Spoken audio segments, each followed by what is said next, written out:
Well, howdy everybody.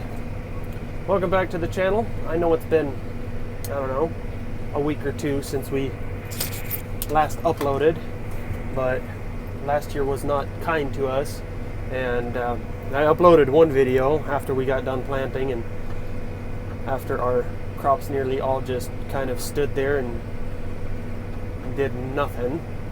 Right now we're in a cotton field.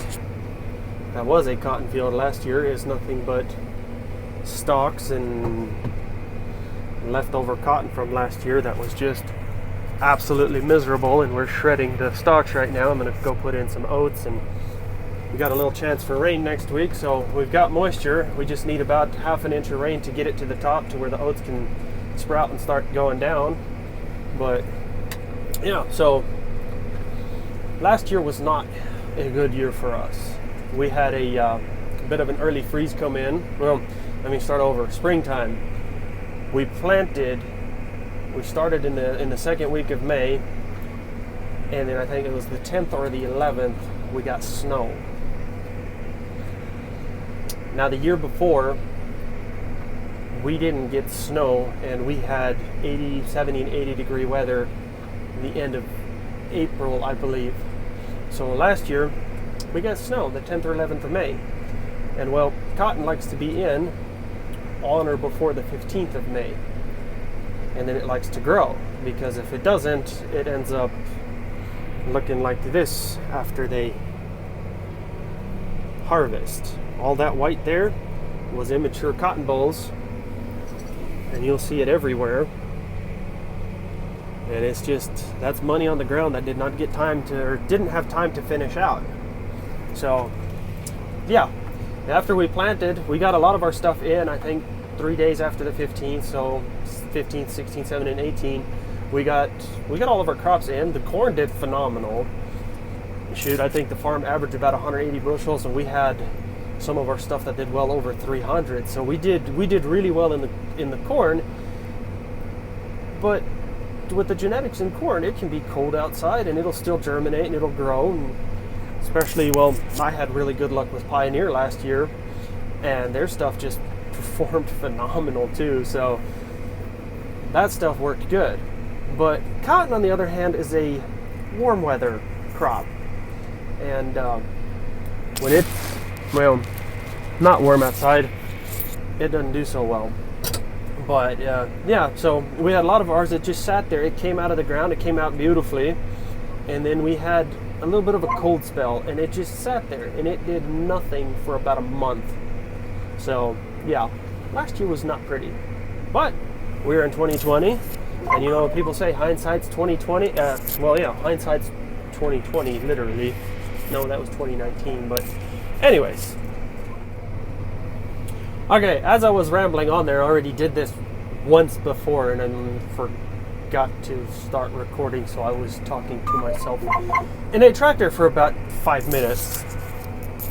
Good thing is nobody's around here to watch me, except for you, of course. But you don't know that. Well, you didn't until I told you. But anyways, as I was rambling on, cotton likes warm weather. We need warm weather. So this year, let's see what happens. We need good 80 degree days starting the 1st of May. So I'll keep an eye on that forecast and see how much cotton we plant this year. But anyways, I am kind of distracted. I just got to keep an eye on what I'm doing over here. So yeah, we're getting ready to put oats in this 100 acres here. I did 60 acres, well, I shredded 60 acres of stalks yesterday and the day before, which, when I say yesterday and the day before, that means I shredded for about 4 or 5 hours, went and did, or had to go do paperwork, which most farmers will probably agree with me that paperwork is a have to, not a want to, and this is one of those, we get to do this. Now this is a lot more fun than paperwork. A lot of people might think this is boring. No, they're wrong. They're absolutely wrong. So yeah, this is fun. But yeah, so we're gonna put in oats, probably go for hay, take it to one of our local dairies over here. When I say local, I mean 90 miles local, but we have wide open spaces for miles and miles. And yes, those are cows that you guys are seeing. they're eating some of the burrs and some of the cottonseed that's still on the ground. Cottonseed's got a lot of protein in it. The burrs actually have some protein in it too. So they, on some of this, they will actually go down the row. Like when the cotton stripping machine comes through here, it picks up 8 rows at a time, and then it has what it's called a burr extractor, and it leaves 2 rows of cotton burrs right there. Now, most of you guys are probably wondering what the hell's a cotton burr. Well, hold on. I'll probably need to find a restroom here in a little bit, and then I'll show you guys what a cotton burr is. So, yeah, hold on. Okay, now I told you guys I was going to show you what a cotton burr is. I was hoping I'd find a full cotton plant out here that still had everything on it, but it's all been eaten by the cows. So I'm going to try if I can find something a little bit. Let me see. Okay. All right. So that is an immature cotton boll. This is what happens when you get a frost early. When it's completely open, it opens all the way. But anyways, this piece right here is what they call a cotton burr. And for some reason, cows actually really like those. And there's actually a good source of protein in it. Now the other part, let me see if I can find some better. Oh, there we go. There's a little bit of leftovers. But yeah, when they open all the way, that's what they usually look like. There,